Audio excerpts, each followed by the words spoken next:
to see if it works for me. Hello, my friends. Today we're joined by Ben and Marie for another exciting Lunch and Learn. Today we're going to be talking about the awesome, exciting topic about creating your first online course, something that I know a number of people in the community have tried and struggled with and maybe perhaps lucked out and had success with. But thanks to Ben and Marie's excellent input today, you will know everything you need to launch your first course. So Ben and Marie, I'll pass it over to you for introduction. Thanks, Guy. You want to start your preso? Yeah. Hey everyone, I'm Ben, this is Marie, and together we are Okie Dokie. Our Okie Dokie is a consultancy, and we help people launch different service offerings, including one of them happens to be online courses.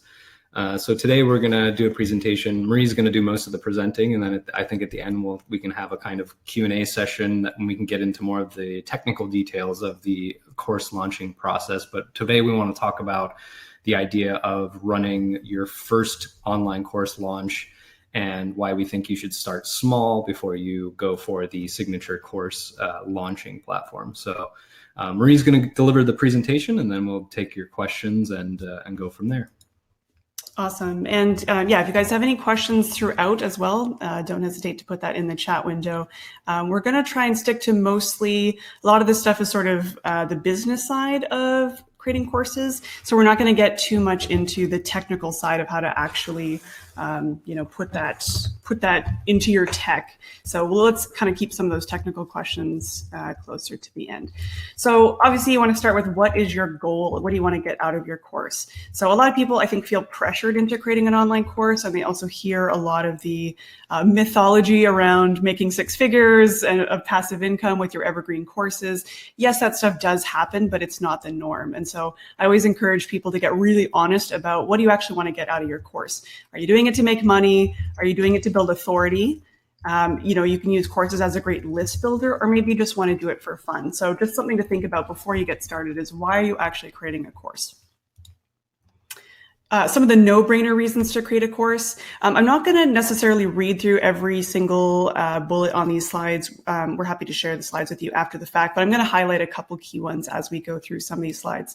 So obviously you can create an evergreen asset you can sell over and over again. Courses do build credibility. People trust other people when they do have a number of online products.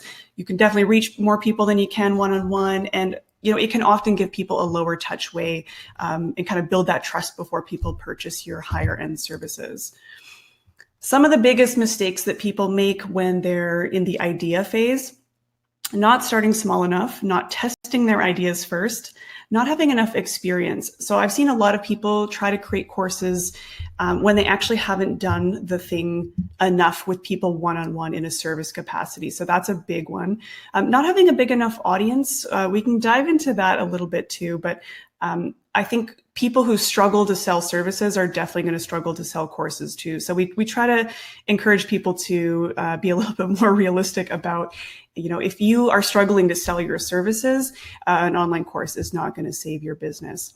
Another one is having too many value propositions, and that's people trying to cram these gigantic signature courses into a course, when really sometimes, and most of the time, people just want to solve one specific problem. In the course creation phase, people fire hose their learners and tend to lean toward information overload. I think that's one of the most common mistakes in the creation phase. People treat their courses like a book. And so they think of a course as just sharing information, but in the form of a course. And really, courses are about action, not about information. So that's another big mistake people make. They take too long to get to market. So they're trying to perfect the course behind the scenes. And so I've seen people spend up to 3 years trying to build their course, which is crazy, because they're not getting that. They're not putting out their material in front of people just to really test the waters. And people think in topics instead of actions, which I think is, again, one of the biggest mistakes. People think, what do I want to teach, instead of what do my learners want to do? Common mistakes in the launch phase: not enough marketing, unrealistic expectations about what your course will be able to do for you, package and pricing misalignments, and crappy sales pages. We're going to focus a little bit more on the idea and creation phase than the launch phase. Launch is obviously more on the marketing side. We're going to focus a little bit more on actually getting to the point of launching your course. And to interject here, you're probably aware we have a course launching platform called Doki. And the one thing that we found with people that were signing up to use our platform was that they started with the idea that a platform was going to help them develop their idea. And we do have some people that say that the structure of our program did help them think about the way that they organize their material and deliver it. But the main problem that we have as a software company is that people sign up and they go, oh, I have to write this content. And so a 30-day trial of our software is like not even close to enough time for them to create their content. So people sign up for our software and it takes them 6 months to a year to actually create the content. So our software is basically geared towards like helping you run these really quick launches and get off the ground and test some ideas, package it up in different ways and test your market. So we actually we took a step back last year and created our own course that is where this information comes from, because we had this issue where we couldn't actually retain customers because they're like, oh, I forgot how long it actually takes to create an online course. Right. So this information comes from seeing hundreds and hundreds of people try to create, just say like, oh, I need a WordPress site and I need a course platform. But the actual hard part of the course creation process is not the technical side. It's the content creation process. For sure. So all of those mistakes that I mentioned can be avoided by running a learning launch, which is basically a small, low-risk beta version of your course. Many of you might have heard this as well. You could call it a pilot. And in fact, you could almost call it an alpha, because I think more people should be releasing their courses even before they have the content created. And I think, there's some debate over how much of your content should be ready by the time you, release it to the world or before you do pre-sales. I'm sure Kai might have some opinions on, pre-selling something before you've actually created it. I don't think it's deceptive at all. I think it's a really great way to test and validate your idea and make traction quickly. So benefits of doing this approach: you get to test before you invest resources. You're not building out some crazy custom WordPress website. You're really just working with the material. You're building a community and super fans. So when you do a learning launch, you're inviting people in to kind of test the waters with you, and it feels kind of like a VIP experience. Those people are the ones that help you build up those testimonials, and they become your super fans. You get to challenge preconceived assumptions about what people need and what they're looking for, and really build some of that language too that you're going to use in your sales pages. So you really get to build your confidence through doing this process. Did you want to add something? I was going to say, and to the technical point and to running the learning launch, we have a number of, we have customers that come to us and with the idea that they want what we call the Marie Forleo special. So they come to us thinking like their vision is having a 6-month program. They put together a year-long program with, and then they want to license it. They want to train other coaches on how to do their system and that kind of thing. But what they don't have is an actual system yet. They haven't developed the content. And so what we usually do is actually tell people like, make your course an email program before you even try to, or a coaching program or a service, right? Like make sure that you've done this in a one-on-one capacity over and over again, to the point that like Stacy, the instructional designer that I work with, says courses fall out of services. So when you've done something over and over and over again, the course is just really turning that into a proven system. Mm-hmm. So learning launches also, again, help you collect those real testimonials that you can put on your sales page before you launch for real. It really helps you write those sales pages more easily and effectively. So, and of course, your course is going to be more impactful because you're going to really be listening to what people are asking you for. And one of the biggest ones is just breaking free of perfectionistic tendencies. The course really doesn't have to be perfect. I've seen some pretty amazingly rough launches where the material is just, you're sharing, Google spreadsheets through email, MailChimp. Really, really simple, but it was just enough to test that people were actually interested. Then you can invest in doing some, high-end video resources or paying a designer to do those worksheets or whatever. So to run a learning launch, you really got to start with understanding the market. And that means doing customer and market research first. And again, the biggest mistake people make is that they sort of start with what they want to teach and not what people are asking for. So if you're listening, people are always telling you what they're struggling with, right? You need to really deeply understand the problem that you're trying to solve before you jump in. And a lot of that is observing conversations, interviewing, surveying customers, potential customers, even just acquaintances. So this is my list of just some simple ways to research the market: social listening, forums, checking out Amazon book reviews. What are people talking about in your space? Surveying people that you've worked with, surveying people, even like friends of friends, right? Just making sure that you're collecting enough data that you're really testing and gathering both quantitative and qualitative data around what people are asking for. Customer interviews are really great for this. I do virtual coffee dates. I make time for these at least once a month, often once a week. I'm just hopping on calls with people that have something interesting to say in that space, right? Like anyone who's in the process of creating a course or is launching something new or is thinking about it, I often hop on calls with people just to hear what they're saying, just to hear what their struggles are. Even for us on the software side, learning what other platforms have people worked with and struggled with. So all of this is really great information. And of course, having a process to collect this data as well. We use Evernote and Typeform to collect this stuff, but there's tons of amazing ways to collect this information. So really, you should understand inside and out, what are people's frustrations and desires? What is the change that they're seeking? What do they think, feel, say, and do around this topic?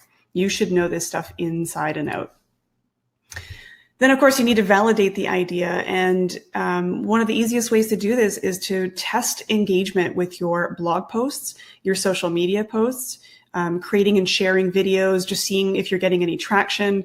We had somebody come to us to help them sell their course concept, but nobody was engaging with any of their videos.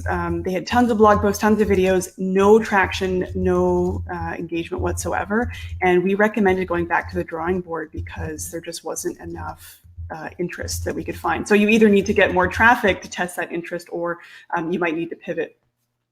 Consultations, of course, you learn so much in a consultation about what people are willing to pay for. And again, starting with something simple like an ebook before trying to build this gigantic course.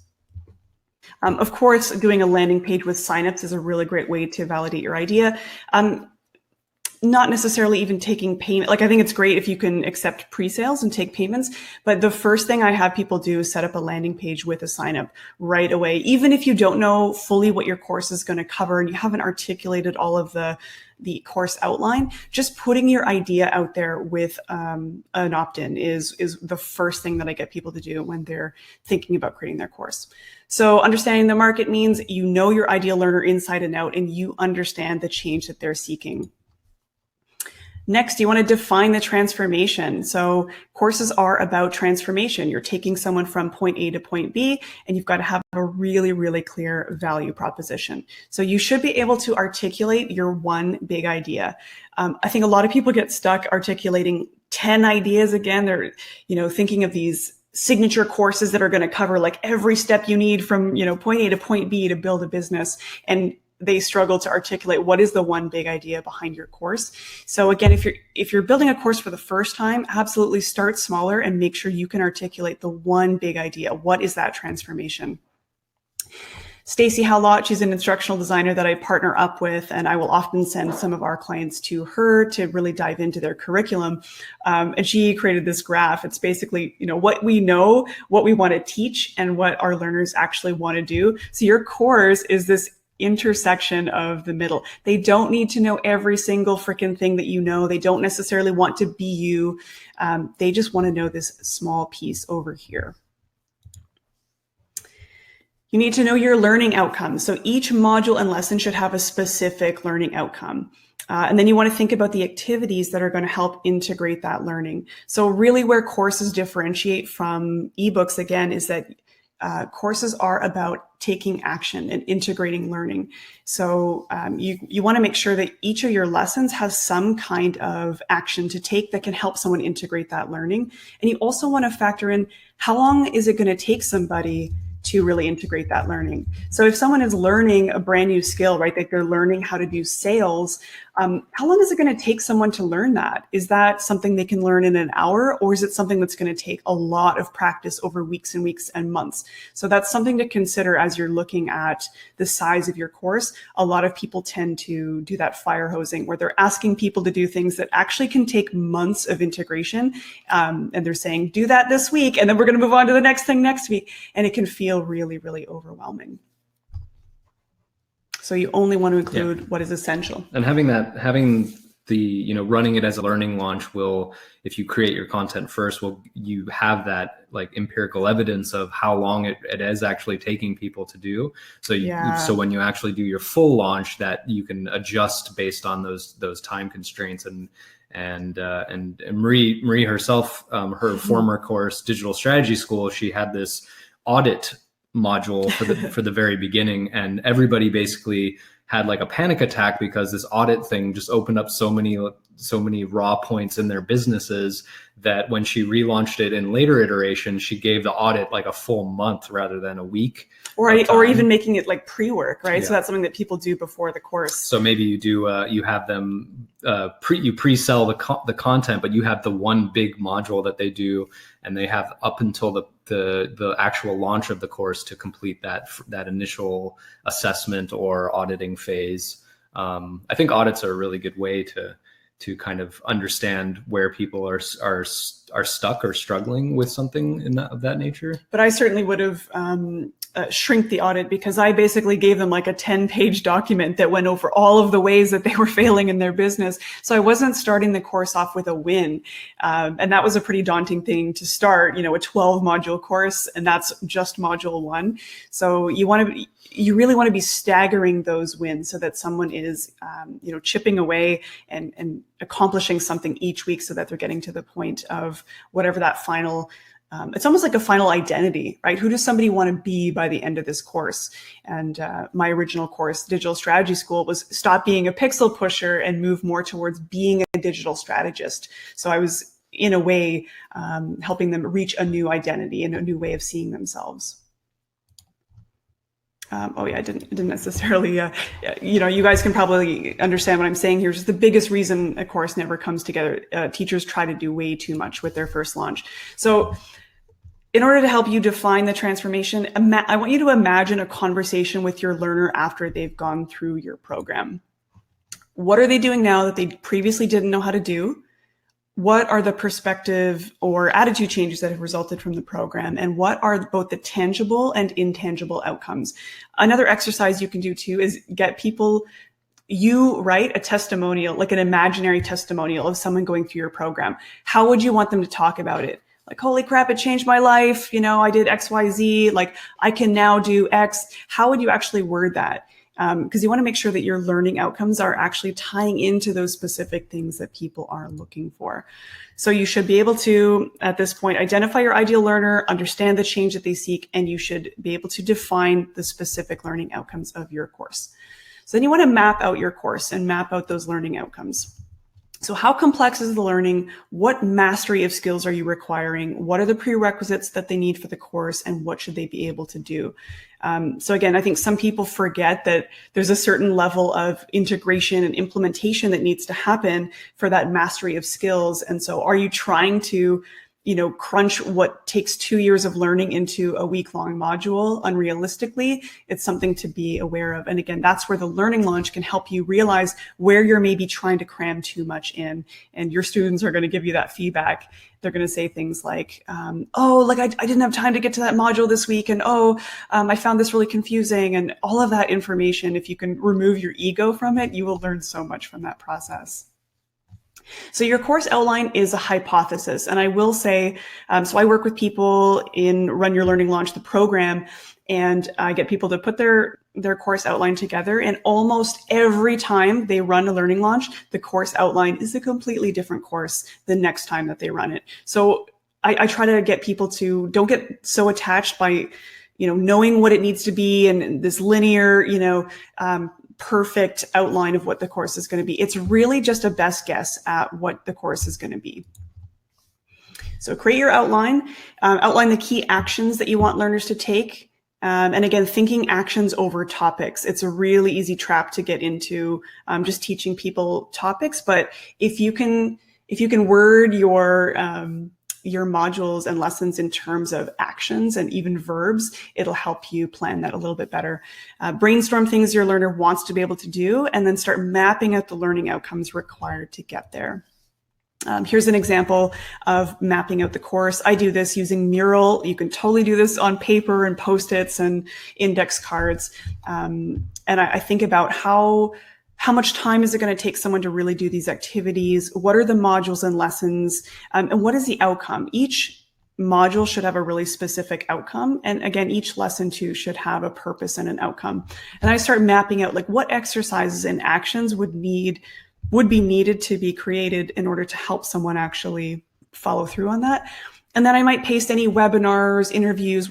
Hey, look, there's Kai Davis and Philip Morgan. Mm-hmm. So any interviews that I've done that help support that learning and dive in a bit deeper. So one thing people forget about too is you don't have to create all of the content yourself. You're kind of providing a container, and yes, there is going to be content you're creating, but a lot of the learning and sort of supplementary materials can be interesting lectures, or a TED Talk or an interview that you've done with someone, a case study. There's so many ways that you can integrate that learning that isn't just you putting 10,000 words on a page. Okay. So information alone is not transformation. And again, I think I mentioned this, when planning your content, think in actions over topics. So at this point, you should identify your ideal learner, know the change, know the learning outcomes, and be able to assemble a course outline. So then we move on to creating some content. And the reason I say some content is I actually don't think you need to have created a ton of content before you start inviting people. So think 90% action, 10% content. That probably sounds crazy, but this is what instructional designers will tell you. And in some ways, this is quite freeing because you actually don't really need a lot of content. It's the assembly of the activities and the integration that is way more powerful. And again, that's what separates ebooks from great courses that actually create transformation. Do not start from scratch. What have you already created? People forget, if you've got a body of work, you've got blogs, you've got videos, newsletters, emails, maybe interviews that you've done. Start to pull in those pieces of content that you've already created. Do not start from scratch, and keep your format content consistent wherever possible. I typically recommend using the 5-5-5 guide. And this is basically, if you had to, squish your course into 5 modules, what would those 5 modules be? 5 lessons per module. And this is just a baseline. This is if you're stuck. And then consider, what is the 5-second learning? Like if you had to summarize what the learning of that lesson is in 5 seconds, what would that be? That forces you to get some serious clarity. And then you can look at what would be the 5-minute learning here. And that might be a 5-minute video. Now 5 hours, I'm not saying that you need to create 5 hours of learning here. I think a lot of people try to cram 5 hours of learning into their lessons, but it's sort of like you're giving someone the option to go deeper if they want to. And that might be recommending a paid program. It might be just a link. It might be a link to a few 1-hour videos or something like that. But really, the 5-second and the 5-minute learning is the most essential thing. You should be able to boil that down into small nuggets. So this is our summary where we're at. Create some content. This is where you're starting to gather the people. And this is where most people kind of freak out because they're like, but I don't have a course yet. And that's totally fine. Gathering the people is about creating exclusivity. You're going to provide detail and set expectations about what your intended course is and what you're inviting people in to do. So at this point, I encourage people to make the invitation, and that is to friends, colleagues, acquaintances, friends of friends, people on your list, people you know through Facebook groups, online communities, anyone that you've identified through your research. You want to make that invitation. And that invitation can be super simple. So again, this was a super simple page that I made when I was ready to launch my course. And it was for designers looking to go from fumbling freelancer to strategic business owner. I'm creating a course. This is what the course is going to cover, bullet points of the sort of benefits of the course and what we would be covering. And I just said, if this is interesting to you, sign up. And I think I had 30 something signups in a couple of days. And I was like, okay, clearly people are interested in this. Let's take it to the next level. And then I built a more advanced sales page. But the initial invitation, it could even just be an email that you send someone where you say, hey, I've got this course that I'm putting together. Here's what it covers. Might you be interested in this? And it doesn't have to be formal whatsoever. And to be clear, you didn't have the course done at that point. I didn't have a single module released. I had my own proposals and things that I was kind of thinking about and getting ready to share, but I just had a really, really loose outline. And I think that, we've been guilty of this with our software as well, but I think that most of the time people make the thing first and then they think like, okay, now that I have the thing, I can structure my landing page. Mm-hmm. Versus if you flip everything backwards and say you make the landing page first, and then based on the type of people that are interested, your product should shift based on the people that are signing up for what you're selling. And that will mean that when people actually get access to the thing, it will resonate with them that much stronger, and you'll have more retained income and recurring income for sure. Absolutely. So run your learning launch. Keep it simple, low tech delivery. Again, you can release it by email for free. Like I've had clients that just did a really simple MailChimp automation that they would add people to as soon as they paid. Obviously, we've got a software, Doki, starts at $29 a month, so it's not free, but affordable and really easy to deliver. So we believe the technical side is kind of the easiest part, and especially when it comes to a learning launch, I hate for people to spend so much money building like a custom WordPress site with wish list and spending hours like hiring developers and designers to put something together that maybe doesn't get traction and maybe is overkill for what you need. So start small. Now, the main thing with the learning launch too that's different than just doing, let's say you have an intention to create an evergreen course and you want something that's low touch. Even if you're wanting to do evergreen, start with a live video component, and that might be like a group coaching call or just a live facilitated call with people running it together. Even if you don't plan to do this in the future, but do it for your learning launch the first time you're doing a course, because you're going to see people's body language. You're going to get questions from them. When I did digital strategy school, I had twice a month we did a group call, and then everybody got one-on-one calls with me every month. And I learned so much about where people were getting stuck in the content. People were sharing their worksheets with me so I could see what kind of things they were answering. And I was like, they didn't answer that the way I was expecting. Maybe I need to make that more clear. And so all of that information, people, especially if you're open to it and you tell people and you set expectations and say, I'm looking for your feedback on this. This is, it's sort of a VIP exclusive experience where you're saying like, I want a select group of people to go through this with me and give me that feedback. And you're you're kind of co-creating with people, really. So you want to get people excited about participating, writing a personal welcome to participants. I usually say 10 to 12 people tops for your learning launch.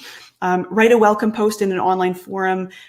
Again, even if you don't plan on having some sort of online forum experience, doing it at least for the learning launch while you're learning how people are moving through your content is really, really powerful. Whether it's a Facebook group, whether it's Discourse, Mighty, whatever you want to use, just make sure you have some kind of live component, because the stuff that people type in there, really is fuel for future modules. So I will often take things copy pasted directly from Facebook groups, and I will reintegrate those back into the course. And I'll also use it in an email sequence that I run while a course is running. And I'll say, hey, last week, Kayla mentioned X and it brought up a really great discussion about Y, and it can help build engagement around the materials. So make sure you've got weekly check-ins, that you're really seeing how people are doing, and you're testing the waters. Because if you're fire hosing people, they will disappear and they will avoid and they will procrastinate. And so you want to check where you might be overdoing it. Address barriers too. People have lives outside of your course, and I think that's one thing people forget. They're like, oh, the people aren't doing their homework, and they keep saying, oh, next week I'll get back to you, and your beta users kind of disappear. So you do have to factor in. People forget that. Just because your course is kind of everything that you're putting your effort into doesn't mean your participants have that level of time and motivation to be able to spend as much time on it. And of course, including a welcome video can be a really great way to just create that personal connection. So obviously this was like the crash course of how to run a learning launch. I'm happy to answer any questions. But once you've done your learning launch and you've kind of seen how people are interacting, you're going to want to debrief and iterate, what worked well and what didn't, where did people struggle, what was missing, were there any gaps where it kind of was a bit sticky. Anywhere there's like a sticking point, there might be room to improve the material or add an activity that can make that learning a lot easier.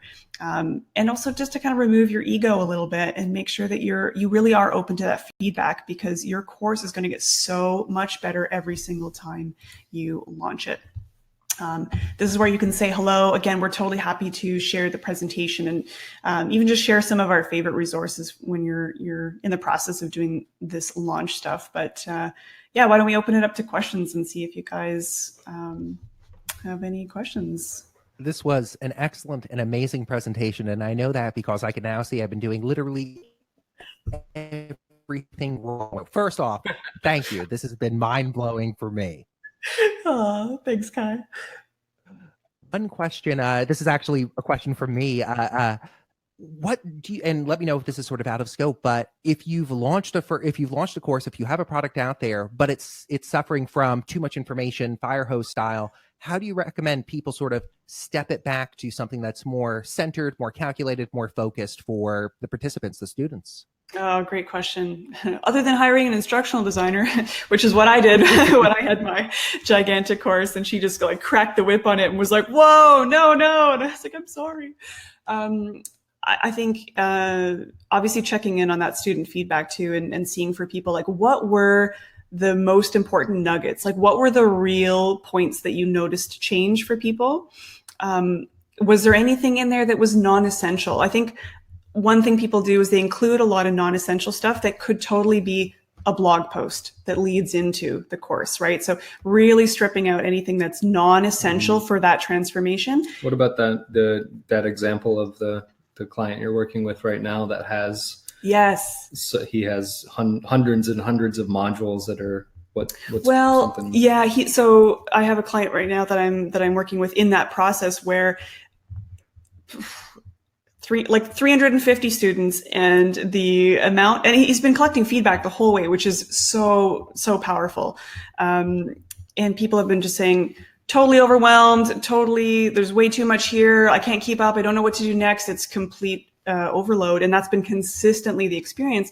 So when I was auditing the lessons, there's a lot of stuff in there that's like bonus stuff, or like conversation, Wednesday wisdom and things like that are not essential for that transformation. And what I noticed was you actually have a community experience with some content, but you're trying to squish community into your course. Like it was kind of hard to describe, but a lot of what was in there was non-essential for actual learning, and it was more just for the purpose of creating dialogue. Yeah. And I was suggesting to separate out the stuff that was the non-essential pieces. And I think about it kind of like I'm a programmer, and when I want to learn a new programming language, I might go take a course. I might pay somebody for that access. But then you have also like say meetups.com, where you actually go out into the community and you meet other people doing it, and you kind of have that discussion around around the material that you're learning. But if you put those two together, that's not going to be very helpful. You have to have that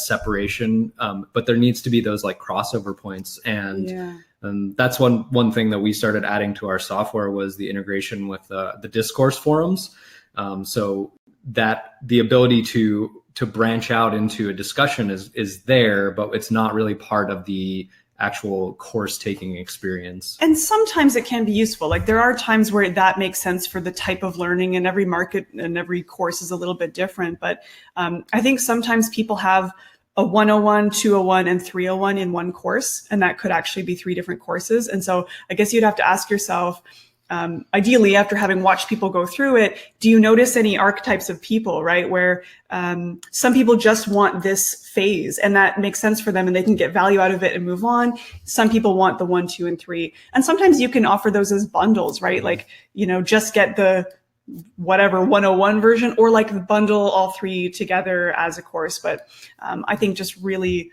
reevaluating what things people told you were those really key points of transformation, and stripping out everything that's not essential. Turn those into blog posts. And I think one thing that Marie didn't mention is the shocking reality that the completion rates of online courses is 3%. 3%.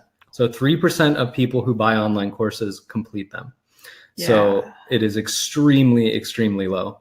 And to that point too, I think it's never been easier to create a course.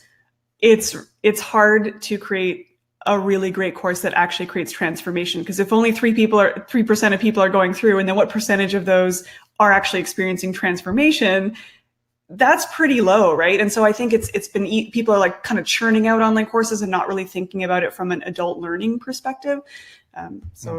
Yeah, that's kind of a depressing statistic. Yeah, and I'm personally, I have a suspicion that the 3% is when the people who have some sort of accountability system involved as well.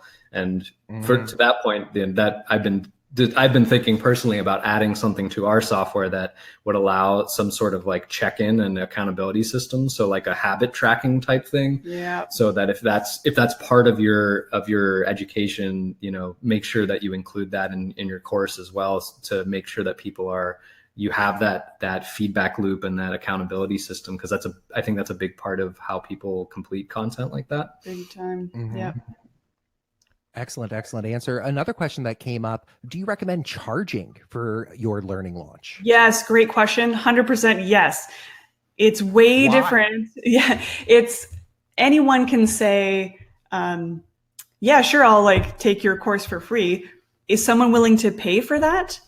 If you can't get someone who's willing to put even like a discounted price down, how are you going to sell it at full price? So I think that's a perfect way to validate it. And I'm all for giving a discount on your learning launch. And again, the idea is like, it's a no-brainer price. It's a price that is enough for like, oh, okay, it's an investment that someone's making, but they're getting a lot more like one-on-one attention, right? Like I tell people with your learning launch, give people, like do one-on-one calls with them, check in with them, like give them that attention that you're not necessarily going to give in the future, but just while you're getting that feedback. And then those people are like, wow, that course was crazy valuable and the teacher was so useful and so helpful. Thank you. Those are the people that spread the word and share the magic of your course. I love it. And it just came into chat. Somebody shared that they validated with a paid webinar as part of sort of like the first step for this. And I think that's an excellent way to also see like, who's willing to get off the fence, hand me $20, $30, $50 for this. Okay, there is interest in that. And if nobody registers, it saves you the pain and hassle of building the thing first. Absolutely. I'm sure it's been said by other people before, but I have this concept that like 1% of people will commit to like saying that they'll that they're interested. And then 1% of those people will say, yes, I'm willing to pay for it. And then when you actually send them a payment link, 1% of those people will actually It's like it keeps shrinking, right? So you have to think that like somebody saying I'm interested is not a sale. And we go through this with our clients a lot where they're like, I have 100 people on my list that are interested. And I'm like, okay, that's one sale, top max. Yeah. People have very unrealistic expectations when they're like, oh, So yeah, they've all said they're going to pay. I'm like, maybe you'd be 10% would be lucky if you had that many. And to that point as well, the email marketing list thing, if you can kind of go in different directions, I think, with courses, which is very, very super hands-on, high touch, high pricing. And you can also go the other direction, which is where you go for volume. Yeah. And then you're doing the kind of number crunching game.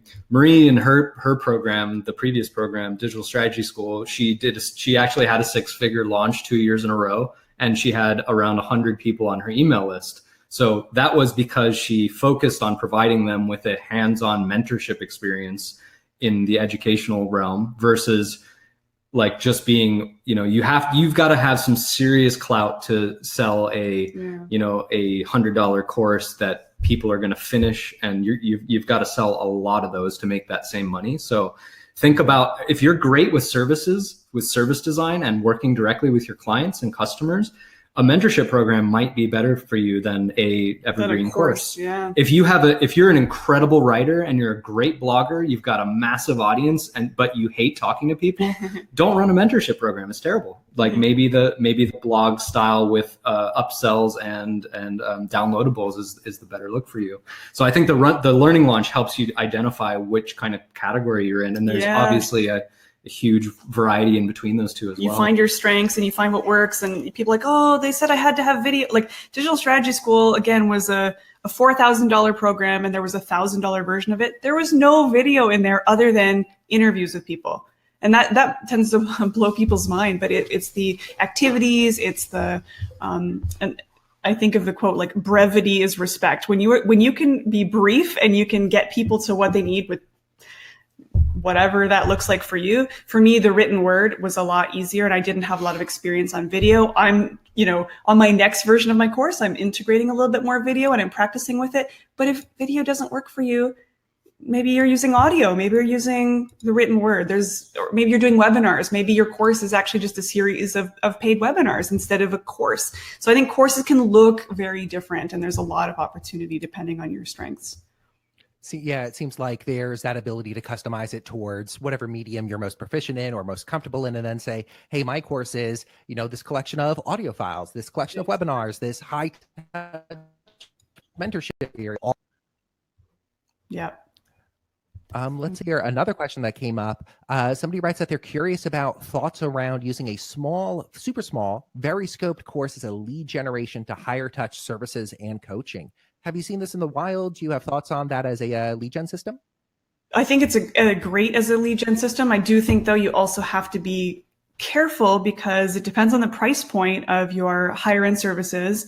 So sometimes people who are willing to buy a smaller paid product are not the same people that would be hiring you for coaching. Sometimes it is. So I think you have to be really aware of what is the intent and like what's the disparity of that price difference, how much one-on-one is there. But absolutely, I think courses can be a really great way to just, again, build that trust and get people knowing like, oh, wow, like that course was so valuable. Imagine what his other stuff has possible. So I think carefully done, it's absolutely a really smart strategy. And Marie actually gave a talk on this at MicroConf about how like our own business kind of, we go both directions with our lead gen. So we have, for example, Marie is doing a consulting arrangement with a customer right now that's $2,000 a month for ongoing strategy and work. And she actually came out of I did a demo for her designer for our software.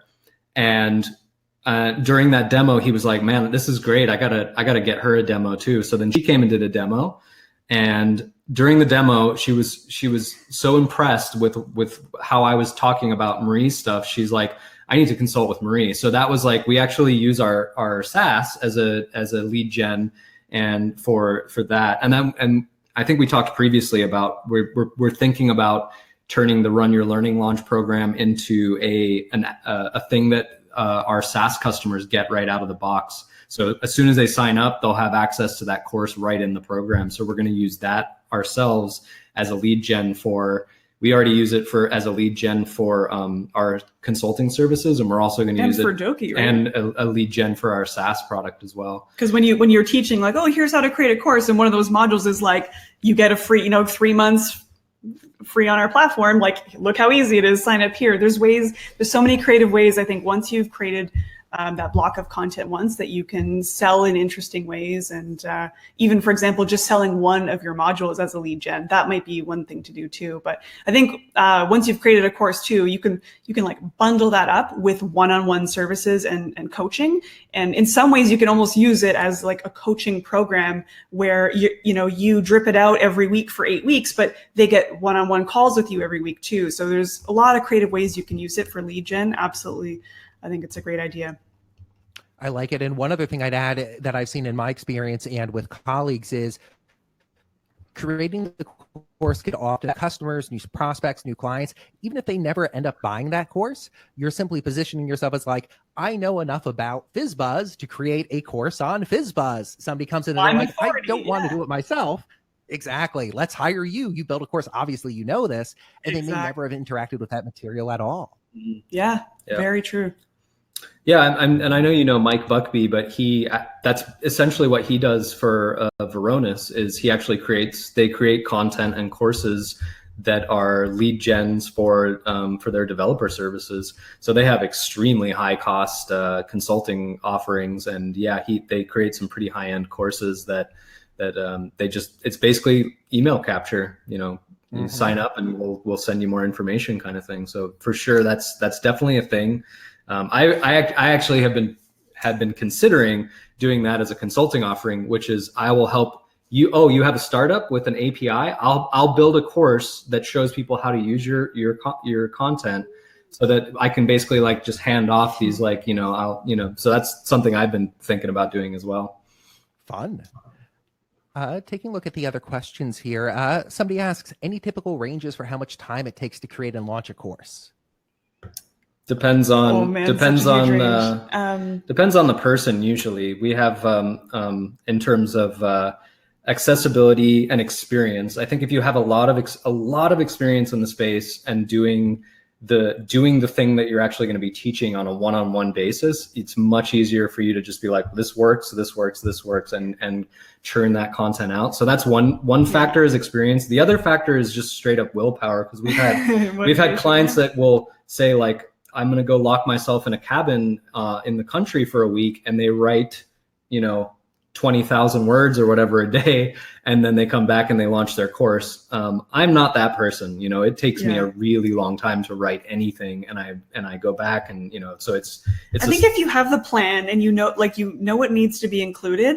There's a quote from a woman who she has all these investment courses, and anyway, she says you could do if you're not new to the space, you've got blogs, you've got some presence, you should be able to do it in a weekend.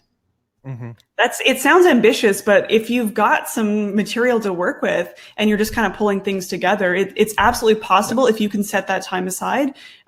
With Run Your Learning Launch, we run it over, I think, 10 weeks. So it's like 10 weeks to run it. And it doesn't mean all of your content necessarily might be finished by the end of that 10 weeks, but at least you will have made the invitation by the end of 10 weeks. So 3 months is totally reasonable to do it if you can set that time aside and know what you're working toward. I think I think you've probably read Cal Newport's Deep Work book, but I think reading that would be a great start, and understanding what type of person you are in terms of your focus habits. Are you a person that sits down and bangs out a chunk of work and does it all at once? Or are you a person that does like the little chips? And so you would design the content creation as part of that focus style. So maybe that means you have to develop some like long-term habits on, I'm going to write a paragraph a day. Like that's what you commit to, and you develop that habit. If you try to force yourself to, create a bunch of content and that's not your style, like it's just not going to happen. And I think also bringing it back to like, what was the goal, right? Like is it to make money? Well, then if you're motivated enough to make money and you like put that on your wall and be like, this is my focus for the next, 3 months or whatever, it's a lot easier, I think, to summon the motivation when you know why you're wanting to do the thing. So everyone's a little bit different, but I think it's totally doable to do in a couple months tops. Excellent. Yeah, in my personal experience, I've been able to like JFS smaller courses over a weekend or over a week.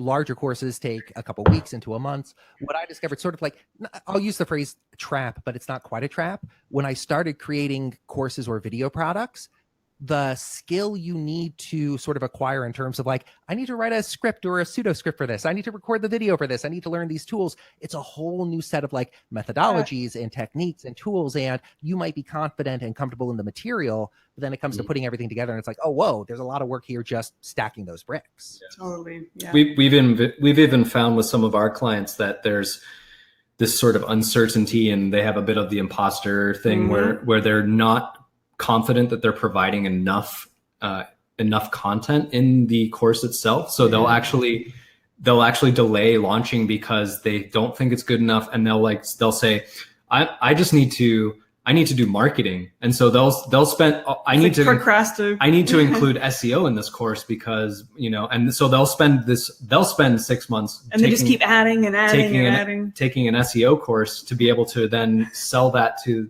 it's like, if you don't know the space, don't teach it. Like to start, like you really have to know it before you do. And I think that that's a huge reason that people take a lot longer to launch is because they try to teach something that they actually don't know yet. Ooh, that's yeah. And I think one of the easiest things to do or like reframes is build out the activities or worksheets or whatever first. Like that's the majority of the goods is really those actions and implementation pieces. So if you can design those first, sometimes it's just a matter of having a paragraph describing how to do that worksheet, and that can be sufficient. So start with the actions over the content. Makes sense. Another question that came in, at what point do you recommend hiring an instructional designer? And how much does it cost to hire somebody typically? So I would recommend that when you've already launched several times, like let's say you are making good revenue from a course. I do think you should have some level of revenue. You've proven the concept, you've got the ideas more than validated and you're actually experiencing people going through it, but maybe you're noticing a lot of similar sticking points, right? Like you can't, like you were saying, like, what if I have this big course and I'm just not sure how to reformat these pieces? And I know people get some value out of it, but then I also have people that I maybe never hear from. And someone to help you kind of make sense of that. Like that's what I did when I had digital strategy school, and I knew I was fire hosing people, but I just didn't know how to break it up. And I personally find like structure is not my strong suit. Like I tend to be like intuitive and go with the flow. And I needed someone with that adult learning eye to go in and just kind of crack the whip. And so, she charges anywhere from, I don't even know, like it could be $500 US for like 1 hour call with her to $7,500 US to do a full audit and whatnot. So there's a bit of a range. They are expensive. So you'd kind of have to be bringing in some revenue for it to be worth it. An investment to help you get to that next level, to refine what you've already created. Exactly. On the pricing front, combining two of the questions here, is there sort of a price range you advocate people launch their first course at? And combined with that, how much would you discount that learning launch from that sort of set in stone price? I think there's definitely a bit of a range when it comes to what people are charging, because it depends, like what is the value to the person taking the course, and you want to be careful not to charge too little because then people assume it doesn't carry any value. I've seen people run launches for like $97, which might seem like nothing, especially if you're giving anyone any kind of one-on-one time or review time or whatever. I've seen people do $1,000 launches, and so it depends. I would say the learning launches should probably be like 50% of whatever your like eventual intended price would be, but it should feel like a no-brainer. That's my sort of guideline. What would feel like a no-brainer for that person to? Should also be value based. if you're creating a learning launch for a group of CEOs, don't charge them $100 for it. Yeah, that's a good. Whatever your intention is with the value that you're going to be providing, you should put it in somewhere in that.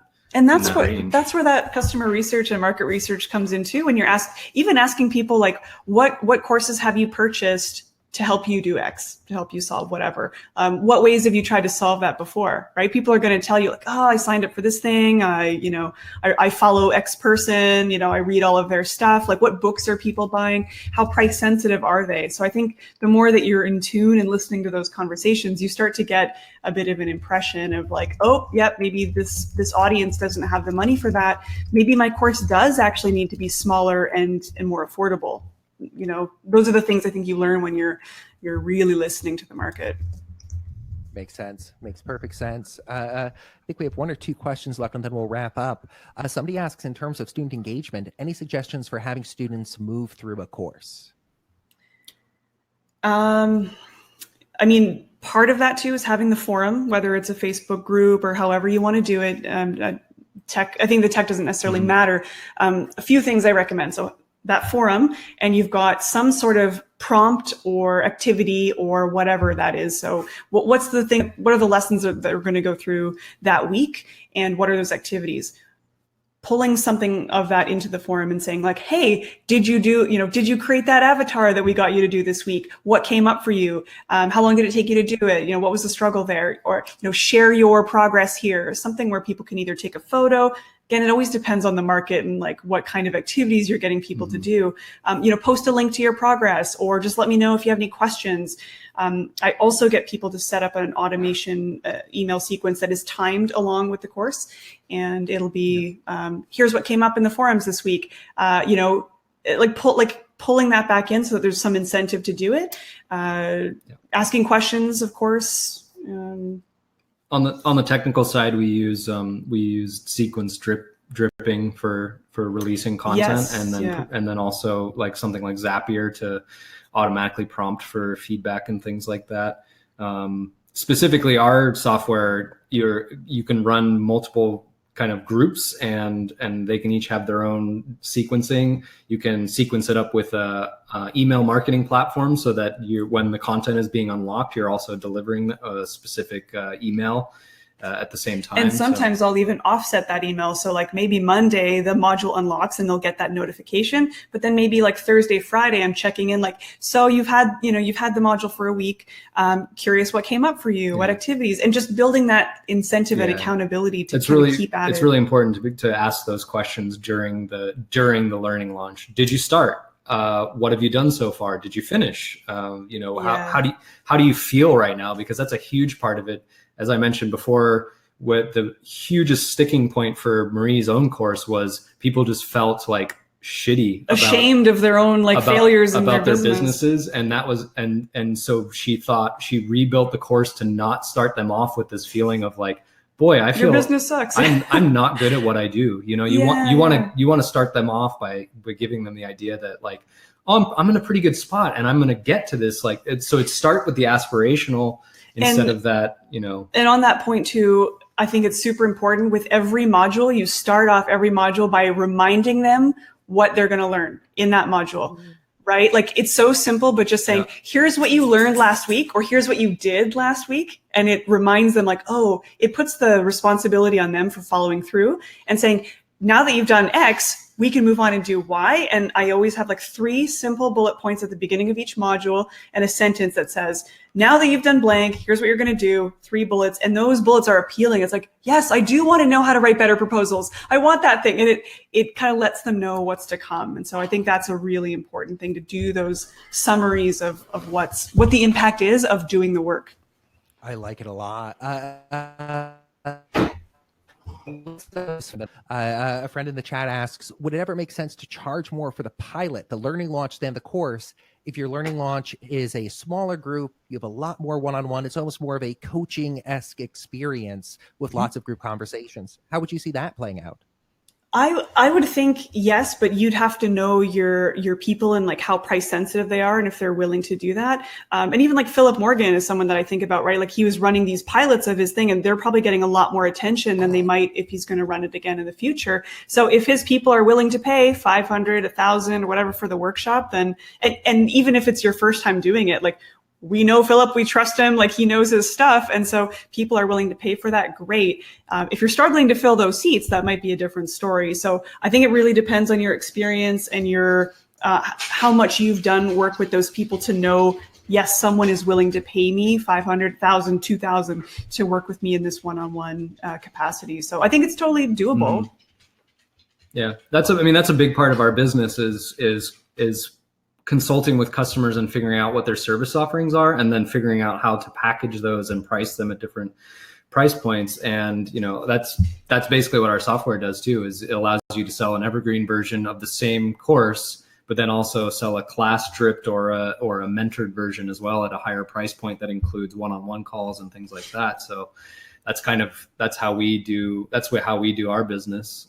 I think it's so much about experimentation and being willing to let yourself experiment. Like, does this course make sense in this way? And can I bundle it with a call? Can I drip it? Can I do it as evergreen? Like I'm always experimenting, even with the Run Your Learning Launch program. I'm sharing that with my coaching clients and as a resource library that they can dip into anytime they want. And I can reference it and be like, oh, like don't forget to check out the persona work in module 2 over there, but it's kind of at their own time. And so I'm always experimenting with taking the same content and testing it out in different ways. Like now it's a coaching program. Now it's an evergreen, like what's working, what's not working.